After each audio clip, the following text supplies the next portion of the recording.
السلام علیکم۔ آج میں ایک اہم ٹاپک بلڈ ڈونیشن کے بارے میں لے کر آئی ہوں۔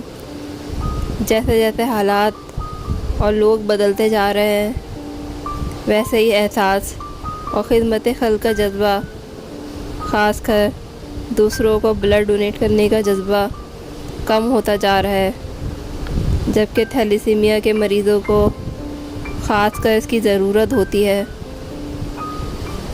پہلے میں بھی سوچتی تھی کہ بلڈ ڈونیٹ کرنے سے کمزوری ہو جاتی ہوگی، چکر آتے ہوں گے، لیکن جب میں نے اپنے فیورٹ اداکار سلمان خان کو بلڈ ڈونیٹ کرتے دیکھا، جی ہاں، وہی سلمان خان جسے برا بھلا کہتے ہیں ہیٹرز، جس کی اچھائیوں اور اس کی انسانیت کی خدمت کو بھلا کر دن رات اس کی برائی کرنے میں لگے رہتے ہیں، تو دل کو بہت تکلیف ہوتی ہے۔ تو میں بتا رہی تھی کہ جب سلمان خان کو بلڈ ڈونیٹ کرتے دیکھا تو میں نے ریسرچ کی اس بارے میں، تو پتہ چلا کہ بلڈ دینے سے کوئی نقصان نہیں ہوتا بلکہ فائدہ ہی ہے۔ میں نے بھی بلڈ دینے کی کوشش کی تھی، پر کہا گیا کہ آپ کے اندر تو خون کی خود کمی ہے۔ جب میں فیمیل ہو کر اس جذبے سے کام لے سکتی ہوں تو آپ لوگ کیوں نہیں؟ اس بارے میں چند فیکٹس اور فگر لے کر حاضر ہوئی ہوں۔ انسانی بدن میں خون وہ واحد سیال شے ہے جو جسم کے ہر سیل تک غذا کی ترسیل کا کام کرتا ہے۔ ہر انسان کے بدن میں 3 بوتل اضافی خون کا ذخیرہ ہوتا ہے، جس میں سے ایک تندرست فرد ہر تیسرے ماہ خون کی 1 بوتل عطیہ کر سکتا ہے، جس سے اس کی صحت پر مزید بہتر اثرات مرتب ہوتے ہیں، نیز اس کا موٹاپا بھی قابو میں رہتا ہے۔ 3 ماہ کے اندر ہی نیا خون کا ذخیرہ آ جاتا ہے۔ ایک نظریہ یہ بھی ہے کہ نیا خون بننے کے ساتھ ساتھ بدن میں قوت مدافعت کے عمل کو بھی تحریک ملتی ہے۔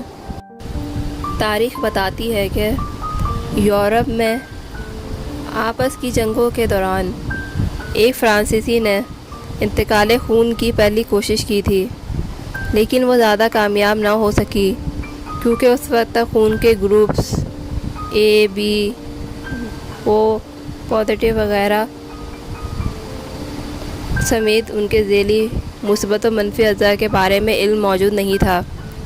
جیسے جیسے طبی علوم میں ترقی ہوتی رہی، خون کے گروپس اور ان کے دیگر فیکٹرز اور میں مطابقت کا انکشاف ہوتا رہا کہ خون کا کون سا گروپ کس فیکٹر کے حامل کو عطیہ کیا جائے کہ جس سے متعلقہ بدن میں رد عمل نہ ہو۔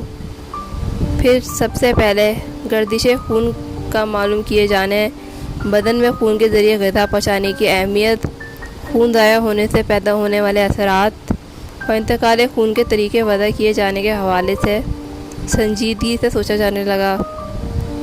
ابتدا میں ڈاکٹر رچرڈ نے ایک کتے سے دوسرے کتے میں انتقال خون کا تجربہ کیا۔ پھر جیمز نے ایسے آلات بنائے جن کی مدد سے ایک انسان سے دوسرے انسان کو خون منتقل کیا جانے لگا۔ ڈاکٹر لاگارول نے انسانی جسم سے باہر خون کو جمے بغیر رہنے کا طریقہ معلوم کیا۔ بعد ازاں ڈاکٹر اینڈریو نے بوتلوں میں خون کو 21 دن تک جمع رکھنے کا طریقہ وضع کیا۔ کینیڈین ڈاکٹر نارمن ہیتھیون نے ہسپانوی جنگ کے دوران بلڈ بینک قائم کرنے کا اعزاز حاصل کیا۔ اس طرح پہلے جنگ عظیم کے دوران بینک میں اسٹور کیے گئے خون کو زخمیوں کی جان بچانے کے لیے استعمال کیا گیا۔ البتہ باقاعدہ رضاکارانہ طور پر خون کے عطیات اسٹور کرنے کے لیے پہلا بلڈ بینک 1922 میں انگلستان میں قائم ہوا۔ سوویت یونین وہ واحد ملک تھا جس نے ہاسپٹلوں میں داخل مریضوں کو فراہمی خون کے لیے دنیا کا پہلا بلڈ بینک قائم کیا۔ کراچی کے Ojha institute of chest disease میں 70 کی دہائی تک مریض سالہ سال بستر پہ زیر علاج رہتے تھے۔ انہیں خون کی الٹی آنے کے بعد کئی بوتل خون درکار ہوتا، جس کے لیے یہاں خون کے عطیہ کرنے والے رضاکاروں کی فہرست تیار رہتی تھی۔ جیسے کسی مریض کو خون کی ضرورت پڑتی، فوراً مریض کے خون کی مطابقت سے ان رضاکاروں سے رابطہ کیا جاتا، جبکہ مریضوں کی بحالی صحت اور آبادکاری کے لیے رضاکاروں ہی کے تعاون سے معاشی طور پر انہیں اپنے پاؤں پر کھڑا ہونے میں مدد دی جاتی، کیونکہ ان دنوں لوگ ٹی بی سے اتنا خائف تھے کہ علاج کے بعد بھی صحت مند عزیز کو اپنے گھر رکھنے سے کتراتے تھے۔ انہی دنوں ٹی بی میں مبتلا نوجوان لڑکی، جس کا کئی بار انتقال خون ہو چکا تھا، بی اے کے پرچے ہاسپٹل کے بستر پر کبھی لیٹ کے تو کبھی بیٹھ کے حل کیے اور امتحان پاس کیا، مگر صحت مند ہونے کے بعد والدین نے اسے اپنے ہی گھر میں ٹی بی کے خطرے کے پیش نظر داخل نہیں ہونے دیا تھا۔ بعد ازاں اس خاتون نے پوری زندگی لوگوں کو خون کی فراہمی میں تعاون کے لیے گزار دی۔ 1939 میں انگلستان کے ڈاکٹر فلپ نے خون میں اینٹی باڈیز کا موروثی طور پر منتقل ہونا دریافت کیا۔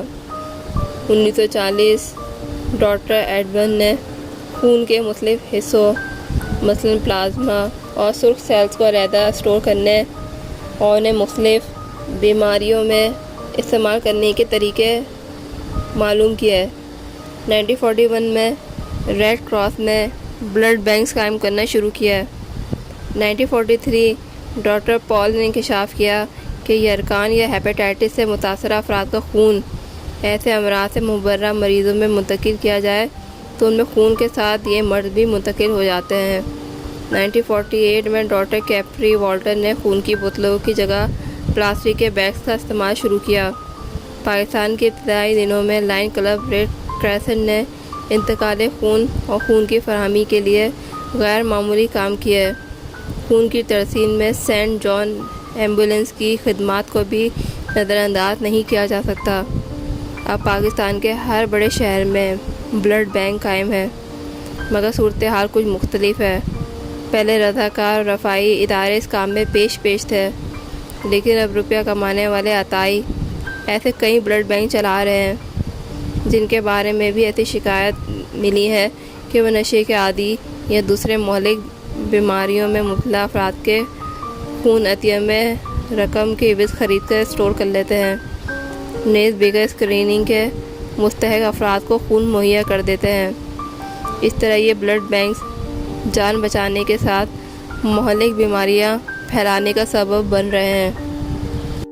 آخر میں میں وہ جاتے وہ یہی کہنا چاہوں گی کہ کسی بھی حادثاتی صورتحال میں یا شدید بیماری یا سرجری کی صورت میں انسان کو خون کی، پلازما کی، وائٹ سیل کی ضرورت پیش آ سکتی ہے، تو ہمیں چاہیے کہ قیمتی انسانی جانوں کو بچانے کے لیے خون کے عطیات وہ ضرور دیں۔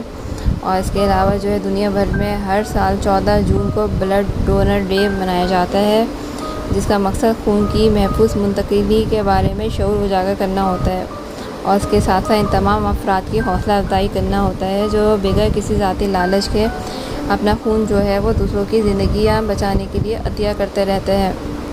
اور کسی بھی ضرورت مند مریض کو وہ خون عطیہ کرنا ہوتا ہے وہ صدقہ جاریہ میں شمار ہوتا ہے۔ جو لوگ بلڈ ڈونیٹ کرتے رہتے ہیں تو ان کو خود بھی وہ اندازہ ہوگا کہ دوسرے انسان کی مدد کرنے سے وہ آپ کے دل کو کتنا سکون ملتا ہے اور راحت ہوتی ہے، اور پھر اس کے ساتھ ساتھ آپ کے وہ اللہ تعالیٰ کی طرف سے آپ کو ہر قسم کے وہ مشکل حالات سے وہ نجات ملتی ہے۔ تو میں تو یہی کہتی ہوں کہ اگر آپ کو ایک نیکی کا کام کر رہے ہیں تو اس کو آپ جاری رکھیں اور آگے وہ کرتے رہیں، رکے نہیں ہیں اپنی نیکی کے کاموں کو۔ چینل لائک کریں، سبسکرائب کریں اور بیل بٹن پر کلک کریں۔